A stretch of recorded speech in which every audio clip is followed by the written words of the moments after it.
ఓం శ్రీ గురుభ్యో నమ. 2025 ఇంగ్లీష్ ఈ సంవత్సరంలో మనకి ఏ విధంగా ఉండబోతుంది, 2025లో మేషాది ద్వాదశ రాశుల యొక్క ఫలితాలు ఏ విధంగా ఉండబోతుందో మనం తెలుసుకుందాము. సహజంగా మనకి రాహుకేతులు ఒక రాశి నుంచి మరొక రాశికి మారటానికి 18 నెలల పాటు ఉంటుంది. గురువు సంవత్సర కాలం పడుతుంది. శని 2.5 సంవత్సరాల పాటు పడుతుంది. అలానే రవి, బుధ, శుక్రగ్రహాలు 30 రోజుల పాటు ఒక రాశి నుంచి మరొక రాశికి మారటం, కుజుడు 45 రోజుల పాటు మారటం, చంద్రుడు 2.5 రోజుల పాటు పడుతూ ఉంటుంది. మరి ఈ 2025లో అతి పెద్ద గ్రహాలను మనం అంచనా వేసుకునేటట్లయితే, అంటే మిగతా గ్రహాలన్నీ కూడా కొంత మార్పులు జరుగుతూ ఉంటుంటాయి. కొన్ని కాంబినేషన్స్, కొన్ని కంజంక్షన్స్ జరుగుతుంటాయి సహజంగా. అవన్నీ కూడా నెల రోజుల పాటు ఒక రాశి నుంచి మరో రాశికి 45 రోజుల పాటు మారుతూ ఉంటాయి. సహజంగా అవన్నీ కూడా మార్పులు జరుగుతుంటాయి. కానీ అతిపెద్ద గ్రహాలైన రాహుకేతులు మనకు అనుకున్నట్టుగా 18 నెలల పాటు ఉంటాడు. శని 2.5 సంవత్సరాలు, గురువు సంవత్సర కాలం పాటు ఉంటాడు. మార్చి 29వ తారీఖు 2025 రాత్రి 9:44 పూర్వభద్ర నక్షత్రం 4వ పాదంలో మీనరాశిలోకి శని యొక్క సంచారం జరుగుతుంది. అలానే మే 14వ తారీఖున 2025 ఉదయం 11:34 మృగశిర నక్షత్రం 3వ పాద ప్రవేశంతో మిథున రాశిలోకి గురువు సంచారం చేస్తాడు. అంటే వృషభ రాశి నుంచి మిథున రాశిలోకి సంచారం జరుగుతుంది. మే 20వ తారీఖు 2025 ఉదయం 6:45 పూర్వభాద్ర నక్షత్రం 3వ పాద కుంభరాశిలోకి ప్రవేశంతో రాహు కుంభరాశిలోకి మీనరాశి నుంచి కుంభరాశిలోకి ప్రవేశం జరుగుతుంది. అలానే మే 20వ తారీఖున ఉదయం 6:45 కేతు ఉత్తరా నక్షత్రం 1వ పాద సింహరాశిలోకి ప్రవేశం జరుగుతుంది. అంటే కన్య నుంచి సింహరాశిలోకి కేతు యొక్క ప్రవేశము, మీనం నుంచి కుంభరాశిలోకి రాహు యొక్క ప్రవేశము, వృషభం నుంచి మిథునంలోకి గురువు యొక్క ప్రవేశము, దానితో పాటు శని భగవానుడు కుంభం నుంచి మీనరాశిలోకి సంచారం చేస్తారు. అంటే అతిపెద్ద గ్రహాలు ఈ 4 గ్రహాలను బట్టి మనకి 2025లో ఏ విధంగా మేషాది ద్వాదశ రాశుల యొక్క ఫలితాలు ఏ విధంగా ఉన్నాయో ఒక్కసారి మనం తెలుసుకుందాం. 2025లో సింహరాశి వాళ్ళకి గురుబలం అనేది బాగా ఎక్కువగా ఉంటుంది. గురుబలం వల్ల ఏదైతే సింహరాశి వాళ్ళకి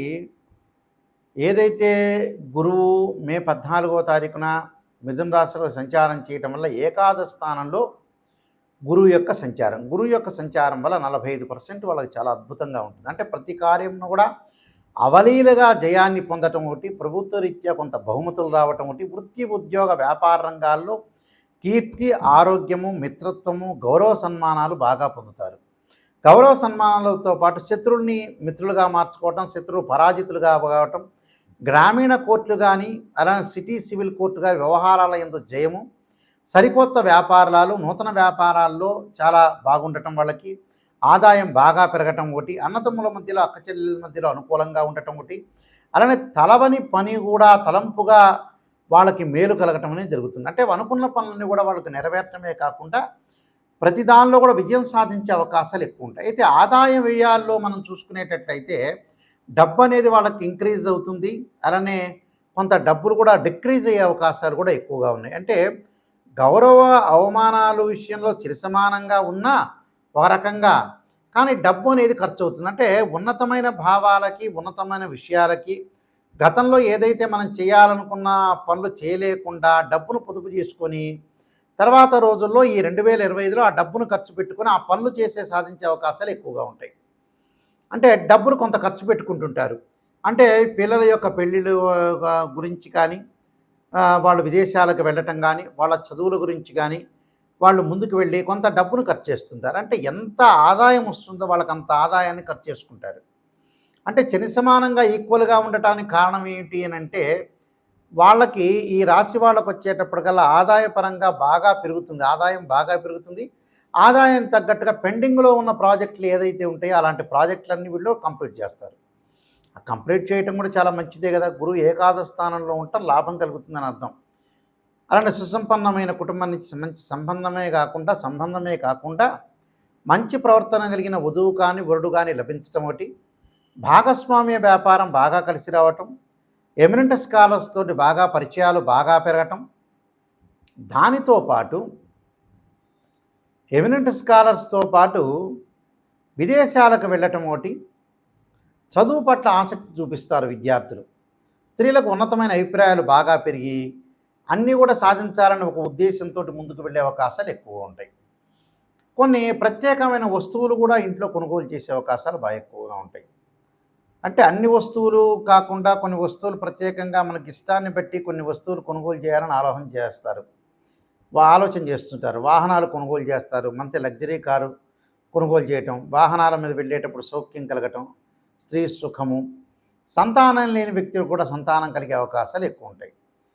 నూతనంగా వ్యాపారాలు చేసుకునే వ్యక్తులకు కూడా వ్యాపార పరంగా పార్ట్నర్షిప్ బాగా కలిసి రావటం ఒకటి, ఆ పార్ట్నర్షిప్తో ఒకటి అన్ని విషయాలను కూడా సమగ్రంగా ఆలోచన చేసి ముందుకు వెళ్ళటం ఒకటి, మంచి లాభాల బాటలో బాగుండే అవకాశాలు ఎక్కువగా ఉంటాయి. అంటే గతం కంటే కూడా ఆరోగ్యం కూడా బాగా మెరుగుపడే అవకాశాలు ఎక్కువ ఉంటాయి. ఎందుకంటే సింహరాశి వాళ్ళకు వచ్చే సప్తమ స్థానంలో రాహు యొక్క సంచారం ఉంటాడు, అష్టమ స్థానంలో శని యొక్క సంచారం. చిన్న చిన్న ఆరోగ్యపరంగా ఇబ్బందులు సహజంగా న్యాచురల్గా జరుగుతాయి, దాన్ని ఇబ్బంది పడాల్సిన పని లేదు. కానీ సింహరాశి వాళ్ళకు మటు కొంత అదృష్టం వచ్చే అవకాశం ఎక్కువగా ఉంటుంది. కాబట్టి 45 నుంచి 50% వరకు కూడా వాళ్ళకు బాగుంటుందని చెప్పవచ్చు. ఏది కూడా ఇబ్బంది పడాల్సిన పని లేదు. కొంత ఆరోగ్యాన్ని కొద్దిగా చూసుకుంటే సరిపోతుంది. అన్నీ కూడా వాళ్ళకు అనుగుణంగా ఉండే అవకాశాలు ఉంటాయి. నేను చెప్పిన పరిహారాలు చేసుకుని మీరు ముందుకు వెళ్ళండి, మీకు మంచి జరిగే అవకాశం ఖచ్చితంగా ఉంటుంది. ఈ రాశుల వాళ్ళందరూ కూడా చక్కగా కొన్ని అనుసరించాల్సిన నియమాలన్నీ ఉన్నాయి. ఈ సంవత్సరం అంతా కూడా 2025లో ఈ రాశుల వాళ్ళందరూ కూడా అనుసరించాల్సిన విధానం ఏమిటి, విధి విధానాలని అనుసరిస్తే మన జీవితం అనేది ఎలాంటి మలుపు తిరగబోతుంది అంటే, వృత్తి ఉద్యోగ వ్యాపారం కానీ, వివాహం కానీ, అలానే ఆరోగ్యపరంగా కానీ, ఆర్థిక సమస్యలు కానీ, కోర్టు సమస్యలు కానీ, ఇలాంటివన్నీ కూడా ఇబ్బందులు కలగకుండా ఉండటానికి నేను కొన్ని ప్రత్యేకంగా రెమెడీస్ చెబుతాను. ఆ రెమెడీస్ అనేవి మీరు పాటించండి, మీకు మంచి జరిగే అవకాశం ఖచ్చితంగా ఉంటుంది. 2025లో గణపతి యొక్క ప్రార్థన చేయండి. గణపతి యొక్క ప్రార్థనగా చేయాలి అని అంటే మనకి 2025 సంవత్సరంలో సహజంగా సంకష్టహర చతుర్థి వ్రతాన్ని పాటించండి. సంకష్టహర చతుర్థి వ్రతాన్ని ప్రతి నెలలో చేసుకోవటం కానీ, లేకపోతే నెలకి ఒక నెలలో చేస్తే నెక్స్ట్ మంత్ ఆపేసుకొని ఆపై మంత్లో కానీ సంకష్టహర చతుర్థి గణపతి యొక్క ప్రార్థన, గణపతిని గకార అష్టోత్తరంతో ప్రార్థన చేయటం చేయండి. అంటే వక్రతుండ మహాకాయ కోటి సూర్య సమప్రభ నిర్విఘ్నం కురుమే దేవా సర్వకార్యేశ్వరుదా అనే మంత్రాన్ని చక్కగా చదువుకోండి. వీలైతే తత్పురుషాయ వక్రతుండాయ ధీమహే తన్నోదంతి ప్రచోదయాత్ అనే మంత్రాన్ని చదవటం ఒకటి. గణపతి యొక్క ఆలయాలను దర్శనం చేయండి. అది ఎప్పుడు సంకష్టహర చతుర్థి రోజున కానీ, బుధవారం కానీ, హస్త నక్షత్రం కానీ. అంటే మన జీవితంలో ఉండే విజ్ఞానాన్ని కూడా తొలగిపోతుంటాయి. ధనం కలిసి రావాలంటే, ధనపరంగా ఇబ్బందులు మీకు కలుగుతున్నాయి అంటే, ఓం యక్షాయ కుబేరాయ శరణాయ ధనధాన్యాధిపతే ధనం ధాన్య సమృద్ధిమే దేహిమే దాపై స్వహ అనే మంత్రాన్ని చక్కగా గురువారం రోజున ప్రాతకాలం చదవండి. వీలైతే ఇది నేను చదవలేను గురువుగారు అని చెప్పిన వ్యక్తులకి దేవానాంచ ఋషీనాంచ గురుకాంచన సన్నిభం బుద్ధిమతం త్రిలోకేశం తమ నమామి బృహస్పతిమని ప్రదోషకాల సమయంలో 2025లో ప్రతి గురువారం రోజున సాయంత్రం పూట చదవండి. వీలున్న గురువారాలు ఎక్కువ శాతం చదవటం అనేది నేర్చుకోండి. దానివల్ల ఏదంటే ధనం కలిసి వచ్చే అవకాశాలు ఎక్కువ ఉంటాయి. రుణబాధలు ఉన్న వాళ్ళు 2025లో ఖచ్చితంగా ఒక అర కేజీ బెల్లం బుధవారం రోజున కానీ, సోమవారం కానీ దానం చేయండి. దానితో పాటు ముఖ్యంగా వీలైతే శనివారం రోజున నల్ల నువ్వులు దానం చేయటం, ఆదివారం రోజున మినుములు, అలానే శనివారం రోజున ఉలవలు, గురువారం రోజున శనగలు దానం చేయటం అనేది మర్చిపోవద్దండి. చేసిన తర్వాత ఏదైనా సరే మంగళవారం వస్తుంటుంది మనకి. అంటే మంగళవారం రోజున కానీ, వీలైతే మృగశిర చిత్త ధనిష్ట నక్షత్రం రోజుల్లో కానీ కందులు దానం చేయండి. కందులు దానం చేయటంతో పాటు చక్కగా కందుల్ని ముందు రోజున నానబెట్టి ఆవుకు పెట్టడం అనేది కూడా నేర్చుకోండి. అలానే వాహన ప్రమాదాలు ఇవన్నీ కూడా కలగకుండా ఉండాలంటే ఖచ్చితంగా సుబ్రహ్మణ్య స్వామి యొక్క ఆరాధన చేయండి. తత్పురుషాయ విద్యే మహాసేనాయ ధీమే తన్నో షణ్ముఖ ప్రచోదయాత్ అనే మంత్రాన్ని చక్కగా చదవండి. కోర్టు సమస్యలు కూడా మీకు పరిష్కారం జరిగే అవకాశాలు ఖచ్చితంగా ఉంటాయి. అలానే వివాహం కాని స్త్రీ పురుషులు ఎవరైతే ఉంటారో వాళ్ళందరూ కూడా తప్పకుండా సీతారాముల యొక్క కళ్యాణంలో కానీ, శివపార్వతుల యొక్క కళ్యాణంలో కానీ పాల్గొనండి. అలానే శ్రీ వల్లీదేవి సమేత సుబ్రహ్మణ్య స్వామి యొక్క కళ్యాణంలో పాల్గొంటే కూడా మీకు కళ్యాణం జరిగే అవకాశం ఖచ్చితంగా ఉంటుంది. దీనితో పాటు విద్యార్థులు ఖచ్చితంగా విద్యలో వెనకబడి ఉన్నట్లయితే దక్షిణామూర్తి స్తోత్ర పారాయణం చేయండి. అలానే సరస్వతీ దేవం ఆలయాన్ని సందర్శన చేయటం అనేది మర్చిపోద్దండి. అంటే ఇవన్నీ కూడా ఆరోగ్యపరంగా ఇబ్బందులు కలిగే వ్యక్తులు కూడా శరీరే జర్జరీభూతే వ్యాధిగ్రస్తే కలేబరి ఔషధం జాహ్నవీతూయం వైద్యో నారాయణ హరి అనే మంత్రాన్ని చక్కగా చదువుకోండి. నువ్వుల నూనెతోటి శివుడికి అభిషేకం చేయండి. చేస్తే కూడా ఆయు ప్రమాణం పెరిగే అవకాశం ఖచ్చితంగా ఉంటుంది. అలానే ప్రతి విషయంలో కూడా ముందంజలో ఉండాలంటే ఖచ్చితంగా కొన్ని నియమాలనేవి పాటించండి. ఆ నియమాల్లో ముఖ్యంగా నేను కొన్ని విషయాలు స్పష్టంగా తెలియజేస్తున్నాను. అవన్నీ కూడా మీరు పాటించి ముందుకెళ్తే మీకు మంచి జరిగే అవకాశం ఖచ్చితంగా ఉంది. ఇలాంటివన్నీ కూడా మీకు అన్నీ కూడా దోషాలన్నీ తొలగిపోవాలంటే ఖచ్చితంగా ఏదైతే మీకు బాధలనేవి ఉంటాయో ఆ బాధలన్నీ కూడా తొలగటానికి ప్రత్యేకంగా నేను ఒక పుస్తకాన్ని రాశాను. అది రాజమండ్రి మోహన్ పబ్లికేషన్ వాళ్ళు బృహత్ పరిహార సింధు అని మంత్ర యంత్ర తంత్ర రెమెడీస్ అనే పుస్తకం ఉంది. ఆ రెమెడీస్ అనే పుస్తకంలో చక్కగా మీరు అన్ని మీకు ఏదైతే ఈతి బాధలు అనేవి ఉంటాయో రకరకాల ఆరోగ్యపరంగా కానీ ఉద్యోగపరంగా కానీ వివాహపరంగా కానీ ఇబ్బందులు కలిగిన వ్యక్తులు ఎవరైతే ఉంటారో వాళ్ళందరూ కూడా చక్కగా ఆరోగ్యం పెంపొందించుకోవాలి, ధనం కలిసి రావాలి, పిల్లల యొక్క పెళ్ళిళ్ళు కావాలి, చదువులు ఉండాలి, రకరకాల సమస్యలు మనుషులు బాధపడుతూ ఉన్నారు.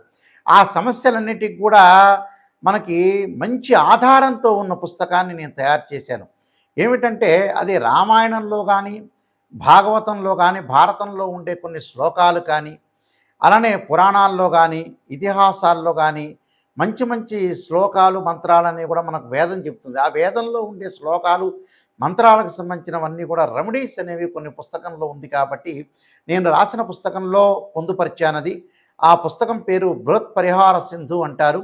ఇది రాజమహేంద్రవరం మోహన్ పబ్లికేషన్ వాళ్ళు ప్రింట్ చేశారు. ఈ పుస్తకంలో మీకు ఏదైతే దోషాలనేవి జాతకపరంగా ఉంటాయో ఆ దోషాలన్నీ కూడా తొలగటానికి ఆ పుస్తకం అనేది చాలా ఉపయోగపడుతుంటుంది.